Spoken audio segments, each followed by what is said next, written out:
Искаш да станеш програмист? Запиши се в Programming Basics with JavaScript. Това е за хора, които искат да направят първите стъпки в програмирането, дори и да започват напълно от нулата, с един от най-модерните езици – JavaScript. Ще минем през основите, какво са променливи, ще разгледаме различните типове данни, какво са функции, параметри на функции, как се изкарва изход от конзолата, проверки, по-прости проверки, вложени проверки, цикли и вложени цикли.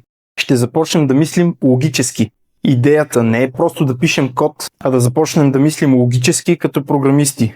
Ще има упражнения, подготовка за изпит и реални задачи, с които да затвърдим всичко това. Аз съм Богдан Лозанов, технически лидер в ZetaHost, лектор в SoftUni, създател и full-stack девелопър в QRWishes и частен консултант.